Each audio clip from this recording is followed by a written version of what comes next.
Katanya nih, ada satu hukum fisika yang nggak bisa dilanggar. Nggak ada yang bisa bergerak lebih cepat dari cahaya. Tapi gimana kalau hukum yang paling dasar ini ternyata punya celah? Nah, dalam pembahasan kali ini, kita bakal bedah bareng fisika di balik salah satu ide paling gila dalam sains. Perjalanan lebih cepat dari cahaya. Dan ini bukan sekedar aturan biasa loh, ini tuh fondasi dari fisika modern. Berkat teorinya Einstein, kita jadi tahu kalau alam semesta ini punya batas kecepatan mutlak. Aturan inilah yang nentuin semuanya, dari cara bintang bersinar sampai cara waktu berjalan buat kita semua. 300 juta meter per detik. Coba bayangin, itu cukup cepat buat keliling bumi 7,5 kali cuma dalam sekejap mata. Gila kan? Kecepatan ini bukan cuma angka. Ini tuh kayak tembok raksasa yang dibangun alam semesta. Sebuah penghalang yang menurut teori nggak akan ada yang bisa nembus. Tapi, gimana kalau ternyata tembok itu nggak sekokoh yang kita kira? Gimana kalau tersembunyi di balik rumus-rumus fisika yang rumit, ternyata ada jalan pintas? Nah, ini nih pertanyaan yang bikin para ilmuwan penasaran. Jangan-jangan ada celah di aturan paling dasar ini. Oke, sebelum kita coba cari cara buat ngakalin aturannya, kita harus paham dulu dong aturannya sendiri itu apa. Ini dia, dasar dari batas kecepatan kosmik, hukum yang mau kita coba tantang. Nah, di sini nih kuncinya mulai kelihatan. Batas kecepatan Einstein itu berlakunya secara lokal. Coba diperhatikan kata itu, lokal. Artinya, kita nggak bisa gitu aja tancap gas dan melesatkan nembus ruang angkasa lebih cepat dari cahaya. Tapi, aturannya nggak bilang apa-apa soal kemungkinan buat memainkan ruang angkasanya itu sendiri. Dan ini yang membawa kita ke celah teori pertama yang jujur aja jenius banget. Kalau kita nggak bisa lari lebih kenceng, gimana kalau kita deketin aja garis finishnya? Konsepnya kurang lebih kayak gitu, dan inilah ide di balik membengkokkan ruang waktu. Coba deh bayangin seorang peselancar. Dia kan nggak berenang nembus air buat maju, ya kan? Dia itu diangkut sama gelombangnya. Nah, analogi ini pas banget buat ngertiin konsep revolusioner yang namanya penggerak warp Alcubierre. Jadi gini cara kerjanya. Ini keren banget. Pesawatnya itu sebenarnya diam aja, santai mengapung di dalam gelembung warpnya. Karena dia diam dan nggak bergerak nembus ruang, ya dia nggak melanggar batas kecepatan lokal tadi. Justru ruang waktunya sendirilah yang ditarik dan didorong membawa gelembung ini melesat dengan kecepatan superluminal. Nah, konsepnya tergambar jelas banget di sini. Lihat deh, pesawatnya ada di tengah, di dalam gelembung ruang yang aman. Di depannya, ruang waktu seolah dikerutin, narik si pesawat ke depan. Sementara di belakangnya, ruang waktu dimelarin, ngedorong dia maju. Jadi, yang melesat itu gelembungnya, bukan pesawatnya.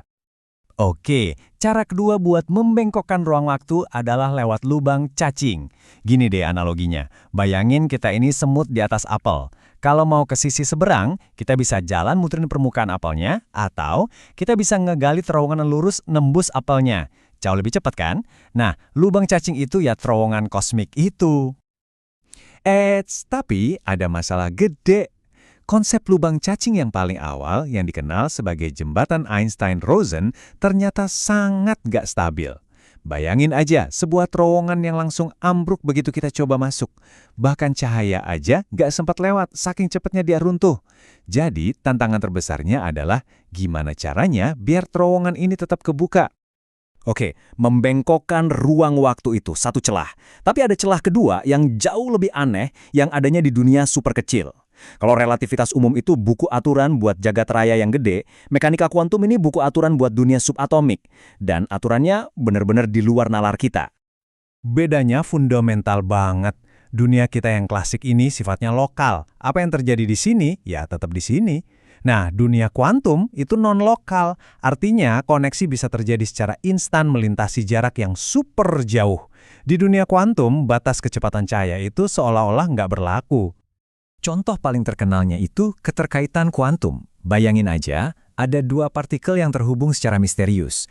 Waktu kita ukur sifat salah satunya, pada saat itu juga kita langsung tahu sifat pasangannya. Bahkan kalau pasangannya itu ada di ujung galaksi lain.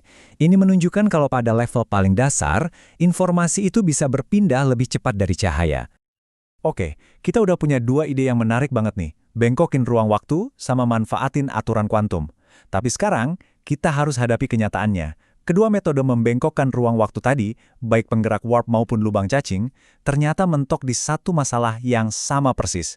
Dan masalahnya ini gede banget. Nah, ini dia biang keroknya, materi eksotis. Supaya bisa membengkokkan ruang waktu sesuai keinginan kita Kita butuh sesuatu yang kedengarannya mustahil, yaitu zat dengan massa negatif. Intinya, kita butuh materi yang bisa menciptakan antigravitasi, yang bisa mendorong ruang, bukannya menarik kayak gravitasi normal. Gampangnya gini, buat penggerak warp, materi eksotis inilah yang menciptakan efek dorong-tarik pada ruang waktu. Kalau buat lubang cacing, materi ini fungsinya kayak tiang penyangga, biar terowongannya nggak ambruk. Tanpa zat ini, yang sampai sekarang cuma ada di atas kertas, ya kedua ide keren tadi masih tetap di ranah fiksi ilmiah. Jadi, dengan semua kemungkinan luar biasa dan tantangan yang super besar ini, posisi kita sekarang di mana? Yuk kita rangkum sebentar apa yang udah kita pelajari. Ini dia intinya. Relativitas umum ngasih kita ide jalan pintas kosmik lewat penggerak warp dan lubang cacing, tapi dua-duanya butuh materi eksotis yang belum pernah kita temukan. Di sisi lain, mekanika kuantum nunjukin kalau alam semesta ini mungkin nggak sekaku itu soal batas kecepatan, tapi ini cuma berlaku di skala super kecil dan cuma buat informasi, bukan buat pesawat ruang angkasa. Jadi, kita ini kayak ada di persimpangan jalan fisika ya. Di satu sisi, ada hukum relativitas yang hebat tapi juga membatasi. Di sisi lain, ada petunjuk-petunjuk aneh dari dunia kuantum yang seolah-olah nunjukin ada aturan yang lebih dalam lagi. Ini membawa kita ke pertanyaan terakhir. Apa kita bakal selamanya terikat sama kecepatan cahaya? Atau jangan-jangan nanti ada terobosan baru? Mungkin teori yang akhirnya bisa nyatuin dua dunia ini dan membuka pintu buat kita menuju bintang-bintang. Untuk saat ini, jawabannya masih menunggu di luar sana.